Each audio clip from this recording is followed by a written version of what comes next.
नए साल की बहुत बहुत शुभकामनाएं विद्यार्थियों।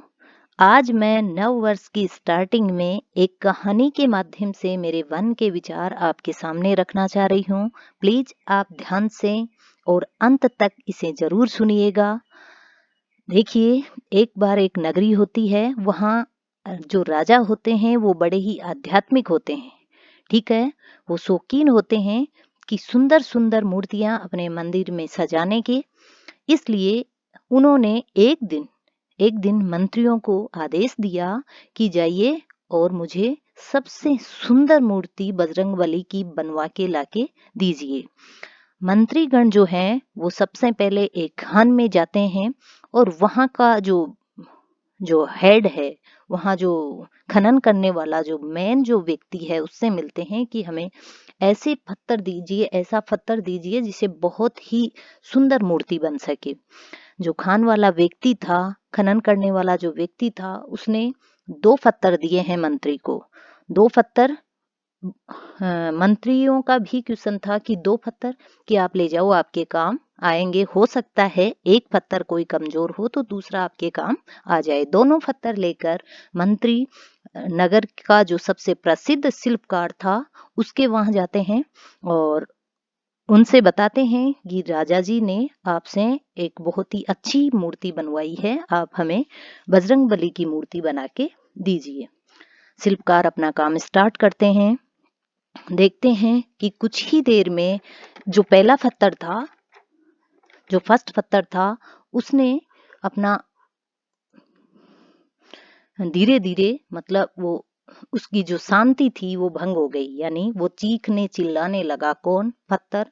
वो साइडों में उसके किनारे झड़ने लगे और वो धीरे धीरे शिल्पकार परेशान हो गया कि इसकी मूर्ति नहीं बन सकती, क्योंकि जैसे ही उसको चोट लगती, कुछ देर तक उस पत्थर ने चोटें सहन की, लेकिन अंत में धीरे धीरे वो चोट खाना उसका बर्दाश्त से बाहर हो गया और काफी शोरगुल मचा दिया। शिल्पकार ने देखा कि ये पत्थर काम का नहीं है, उसको साइड कर दिया और दूसरा पत्थर लिया। ठीक है, दूसरे पत्थर को भी वैसे ही तरासा। तो उस पत्थर ने जैसे जैसे जितनी चोटें मिली, ओ इतना मजबूत हो गया कि वो शिल्पकार जो है वो अपना काम करने में सफल हुए और एक बहुत ही सुंदर मूर्ति बजरंगबली की बनकर तैयार हो गई। शिल्पकार ने मंत्रियों को कहा कि जाओ, ले जाओ, दोनों पत्थर आप लेके जाओ और राजा जी के मंदिर में रखवा दो।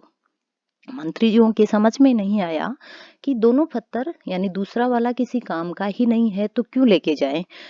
तो जो भी कारण था उनके पीछे, वो वाला कारण शिल्पकार ने मंत्रियों को अच्छे से समझाया। मंत्री दोनों पत्थर लेके वहां से निकल गए और जाके राजा जी को सौंप दिए। राजा जी ने फिर क्वेश्चन किया कि ठीक है, एक तो बहुत अच्छी सुंदर मूर्ति बना के लाए हो आप, लेकिन ये दूसरा पत्थर क्यों उठा लाए? तब मंत्रियों ने राजा जी को समझाया कि राजा जी, जो मंदिर, जो मूर्ति बहुत ही सुंदर जिस पत्थर ने रूप लिया है, वो मूर्ति मंदिर के बीच में रखी जाएगी।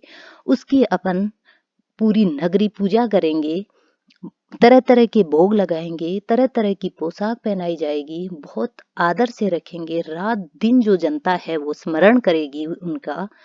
और जो दूसरा वाला पत्थर है वो शिल्पकार ने कहा है कि दरवाजे पर पटक देना, ताकि जो भी व्यक्ति प्रसाद चढ़ाने मंदिर में आए वो अपना जो नारियल है उसका खोल उतारने के लिए उस पत्थर को काम में ले। ठीक है, तो जब वो राजा जी ने जैसा कि मंत्रियों ने बताया वैसे वैसे उस पत्थर को पैरों में वहीं दरवाजे पर डाल दिया और दूसरे को बहुत ही करीने से मूर्ति को स्थापित किया। लोगों ने आना स्टार्ट किया और जो भी लोग आते और जो दरवाजे पर पत्थर पड़ा था उसका दे धमाधम नारियल का छिलका उतारा और फिर पैरों में फेंक दिया। फिर मूर्ति को बहुत अच्छे से पूजा पाठ करते, भोग लगाते, जल चढ़ाते और भजन भाव करते और बड़ा ही आदर करते। अब मैं इस कहानी के माध्यम से आपको क्या बताना चाहती हूँ, आप समझ गए होंगे। देखिए, आपको अगर कुछ दिन थोड़ी सी चोटें मिल गई तो कोई बड़ी बात नहीं है। आप बहुत बहुत कुछ अच्छा पाने वाले हैं। आप मजबूत बन जाइए। मेरा आपको एक छोटी सी सलाह मानिए, यही कहना है कि आपकी ये जो साल स्टार्ट हुई है, शायद आप सभी ने अपना अपना लक्ष्य तय कर लिया होगा और कुछ हटकर करने का निश्चय कर लिया होगा। फिर भी मेरी राय है कि आप एक बहुत ही बड़ा निश्चय ले लो कि जो 2022 का जो साल है, इसमें मेरा जो मंजिल है, जो मेरा लक्ष्य है, वहां मैं पहुंच कर रहूंगी या रहूंगा। ठीक है। 2023 का जब मैं हैप्पी न्यू ईयर करूं किसी से, तो बहुत ही ऊंचे पद से, बहुत ही गर्व से करूं। ठीक है। मैं आशा करती हूँ कि आपका जो जो लक्ष्य है, ठीक है, आपने जो मंजिल चुनी है और वहां तक पहुंचने में जो जो आपने चीजें अडॉप्ट की हैं, जो जो चीजें आपने स्वीकार की हैं, उसमें एक ये मेरी जो कुछ लाइनें हैं वो भी शायद थोड़ा हिस्सा बन पाएगी। और आज के वीडियो में इतना ही। अगले वीडियो में हम फिर मिलेंगे। जय हिंद, जय भारत।